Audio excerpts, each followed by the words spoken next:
नमस्कार शॉनप्रेमी मित्रांनो. तर आपल्याकडं आज डॉबरमॅनच्या विषयी आपण थोडीशी माहिती देणार आहेत. बरेचसे जे काही शॉनप्रेमी असतात त्यांना डॉबरमॅन असेल, रॉटव्हिलर असेल किंवा जर्मन शेपर्ड असेल, पिटबुल असेल याबद्दल थोडीशी माहिती पाहिजे असते. तर आपण डॉबर या ब्रीडबद्दल थोडंसं माहिती देणार आहोत. तर हा डॉबरमॅन जातीचा ब्रीड आहे.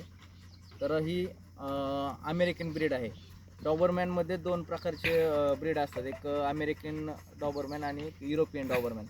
तर युरोपियन डॉबरमॅन शक्यतो आपल्याकडं जास्त नसतात आणि ह्याची जर साईज बघितली तर हा युरोपियन डॉबरमॅनसारखाच साईजला झालेला आहे, कारण की ही असताना अमेरिकन डॉबरमॅन आहे.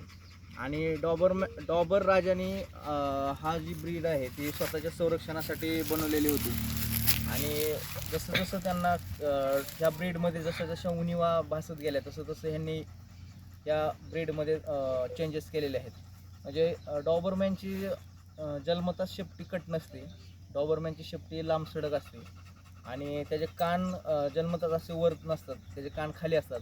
पण डॉबर राजाने ज्यावेळेस त्याचा पाळलेला कुत्रा ज्यावेळेस राखण्याच्या वेळेस त्या कुत्र्याचे पाय घोड्याच्या पायाखाली त्याची शिपटी यायची आणि त्या कुत्र्याला बऱ्याचशा वेदना व्हायच्या. त्यामुळं त्यांनी त्या काळात त्याची शिपटी कट केलेली होती आणि तेव्हापासून डॉबरमॅनची प्रथा अशी झालेली आहे की शिपटी कट.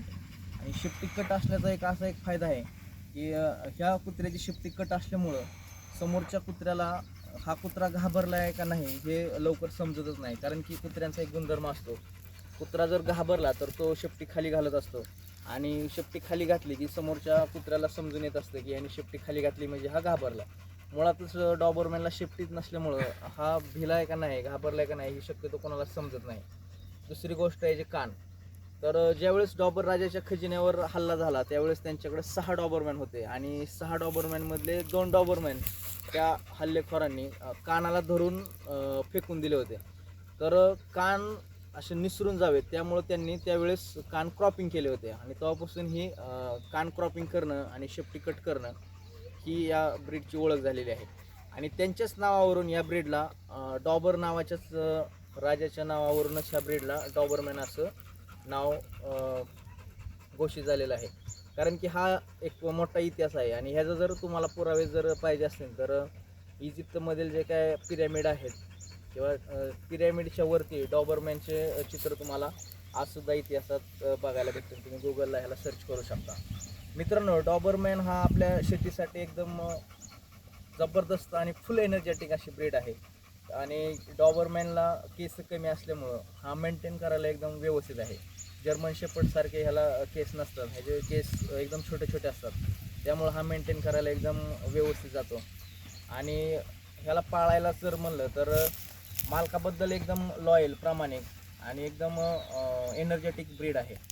ही तुम्ही जर रानात शेतात जर डॉबरमॅन जर पाळलेला असेल तर तुम्ही चालताय त्याच्या पुढं तो कमीत कमी 10-20 फूट तो पुढं मालकाच्या पुढं चालत असतो. तुम्ही रात्री अपरात्री कुठं दारं धरायला इकडं तिकडं जर रानात जात असतात तर डॉबरमॅन हा तुमचं बिलकुलच कसली साथ सोडणार नाही.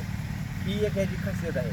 आणि ह्यांनी जर एखाद्या गोष्टीला जर टार्गेट केलं, जर एखाद्याला कुणी काय नवीन माणूस असला किंवा काही चोरी करून पळत असला किंवा काय, तर ह्या कुत्र्याचं असं एक वैशिष्ट्य आहे की त्याला पळायचं भान राहत नाही. कारण की बरेचसे डॉबरमॅन एवढं असे केसेस घडलेले आहेत की हृदय फुटून मारतात पण ते पळायचं सोडत नाहीत. असं त्यांचं एक टार्गेट आहे. जरी एखाद्याला वाटलं की आपण टू व्हीलरवर आहेत आणि आपण डॉबरमॅन आपल्याला पकडू शकत नाही तर ते चुकीचं आहे. डॉबरमॅन पळण्याच्या बाबतीत हा एकदम खतरनाक एनर्जेटिक ब्रीड आहे. तर असा हा डॉबरमॅन आहे मित्रांनो. याच्यामध्ये 2 कलर असतात, ब्लॅक अँड टॅन आणि ब्राऊन अँड टॅन. तर हा ब्लॅक अँड टॅन कलरचा डॉबरमॅन आहे आणि हा पूर्ण ब्लॅक आणि पायाला तुम्ही बघू शकता टॅन कलरचे स्ट्रक्चर आहेत आणि कपाळावरती डोळ्यावरती असे 2 ब्राऊन डॉट आणि ह्या साईडला असा ब्राऊन रंग. तर डॉबरमॅनमध्ये जर ब्लॅक अँड टॅन आणि ब्राऊन अँड टॅन यापेक्षा व्यतिरिक्त जर आपल्या हाताच्या तळात एवढा जरी पांढरा रंग किंवा वेगळा जर रंग असला तर तो क्रॉसला पडलेला डॉबरमॅन आहे असं म्हणलं तरी काय हरकत नाही. कारण की डॉबरमॅनमध्ये तिसरा कलर नसतो. आता अलीकडं व्हाईट कलरचे डॉबरमॅन आलेले आहेत पण ते आता आणखीन पण आपल्याकडे काय आलेले नाहीत, ते बाहेर देशामध्ये आहेत. तर अशा पद्धतीचे हे डॉबरमॅन असतात जे आपण शेतकऱ्यांना आपल्या शेतीच्या रक्षणासाठी किंवा शौक म्हणून किंवा हाऊस म्हणून डॉबरमॅन पाळायचे आहेत त्यांनी स्क्रीनवर दिलेल्या नंबरशी संपर्क करा. आपल्याकडं उत्कृष्ट दर्जाचे ओरिजिनल जातीवंत डॉबरमॅन भेटत असतात. डॉबरमॅन असेल, रॉटविलर असेल, पॉमेरियन असेल, पग असेल, सगळ्या जातींचे सगळ्या ब्रीडचे पिल्लं तुम्हाला योग्य दरात भेटतील. तर अशाच पद्धतीचे जर डॉबरमॅन कोणाला पाहिजे असेल तर तुम्ही संपर्क करू शकता. आणि डॉबरमॅनबद्दलची माहिती तुम्हाला कशी वाटली ही कमेंट करून मला नक्कीच कळवा. धन्यवाद.